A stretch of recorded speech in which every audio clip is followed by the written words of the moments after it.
అందరికీ నమస్కారం. నేను బాగున్నాను, మీరు బాగున్నారా? లాస్ట్ ఎపిసోడ్లో చెప్పినట్టుగా మా నెక్స్ట్ షార్ట్ ఫిలిమ్స్ ఏంటి, ఈ జర్నీలో ఎవరెవరు పరిచయం అయ్యారనేది ఈ ఎపిసోడ్లో తెలుసుకుందాం.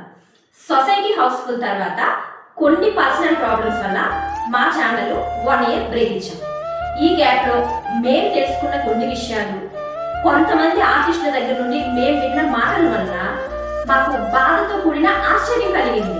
అరే, మన శ్రీకాకుళం నుండి ఆ కళాంబ తల్లి ఎంతో మంది కళాకారులను పరిచయం చేసింది, త్వరలో పరిచయం చేయబోతుంది.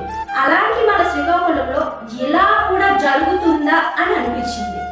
కొంతమంది ఆర్టిస్టులు ఒక్కసారైనా స్క్రీన్ పై వాళ్ళ ముఖాన్ని చూసుకోవాలన్న ఆశతో కొంతమంది డైరెక్టర్లకు డబ్బులు ఇచ్చి మోసపోతున్నారు.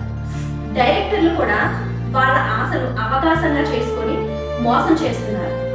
వాళ్ళ పేర్లు అయితే మేము చెప్పలేము, కానీ చాలా మంది అలాంటి వాళ్ళు ఉన్నారు. దయచేసి ఎవరు కూడా మళ్ళీ ఇలాంటి పొరపాట్లు చేయొద్దు. ఒక్కరి వల్ల అందరికీ బ్యాడ్ నేమ్ వస్తుంది. జెన్యూన్ గా ఉన్న వాళ్ళకు కూడా అవకాశాలు రాకుండా పోతున్నాయి. దయచేసి ప్లీజ్ మళ్ళీ ఎవరు ఇలాంటి పొరపాట్లు చేయొద్దు. ఇది మా పీకే ఎంటర్టైన్మెంట్ తరఫున ఒక రిక్వెస్ట్. అలాగే ఆర్టిస్టులు కూడా గమనించవలసిన విషయం ఏంటంటే, ఎవరో వచ్చి ఏదో చెప్పి మేము ఆ సినిమా చేసాము, ఈ సినిమా చేసాము, అలాగే ఎవరైనా సెలబ్రిటీలతో ఫోటోలు తీసుకొని క్లోజ్గా అవి మీకు చూపిస్తే ఎలా నమ్ముతారు? ఈ రోజుల్లో అలాంటి ఫోటోలు మార్ఫింగ్ చేయడం చాలా ఈజీ. ముందు మీరు వాళ్ళకి డబ్బులు ఇచ్చేటప్పుడు అది నిజమా అబద్ధమా అనేది తెలుసుకోండి. అయినా ఆర్టిస్ట్ అనేవాళ్ళు డబ్బులు ఎందుకు ఇవ్వాలి? ఆర్టిస్ట్ అనేవాడు కేవలం యాక్టింగ్ మాత్రమే చేయాలి. ప్రొడ్యూసర్ అనేవాళ్ళు డబ్బులు పెట్టాలి.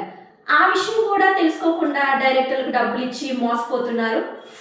అలాగే ఎప్పుడైనా సరే ఒక సంస్థ కానీ లేదా ఒక డైరెక్టర్ కానీ ఆర్టిస్టుల దగ్గర నుండి డబ్బులు తీసుకొని మోసం చేశారు అని తెలిస్తే మళ్ళీ అలాంటి వాళ్ళకి మనం అవకాశం ఇవ్వకూడదు. కానీ మనం ఏం చేస్తున్నామంటే అలాంటి వాళ్ళతోనే సెల్ఫీలు తీసుకొని మళ్ళీ అలాంటి వాళ్ళకి అవకాశం ఇచ్చి మనలాగా ఇంకొకరు మోసపోయేలా చేస్తున్నాము. దయచేసి ఎవ్వరు కూడా మళ్ళీ ఇలాంటి తప్పుడు పనులు అయితే చేయొద్దు. ఇంకో విషయం ఏంటంటే, అవతల వాళ్ళని మనం ప్రశ్నిస్తే మనకు మళ్ళీ అవకాశాలు ఇవ్వరేమో, అవకాశాలు రావేమో అని చెప్పి సైలెంట్గా ఉంటున్నారు. అలా చేయొద్దు. అది నిజమా కాదా అని తెలుసుకొని వాళ్ళని ప్రశ్నించండి. మీలాగా ఇంకొకరు మోసపోకుండా చేయండి. మీకు ఎవరికైనా ఇలాంటి సంఘటన ఎదురైందా? ఒకవేళ ఇలాంటి సిచ్యువేషన్ కనుక మీరు ఫేస్ చేస్తుంటే కామెంట్ రూపంలో తెలియచేయండి. నెక్స్ట్ ఎపిసోడ్లో మా షార్ట్ ఫిల్మ్స్ ఏంటనేది తెలుసుకుందాం. Please like, share and subscribe my YouTube channel PK Entertainment and follow my channel Instagram page PK Entertainment. Thank you.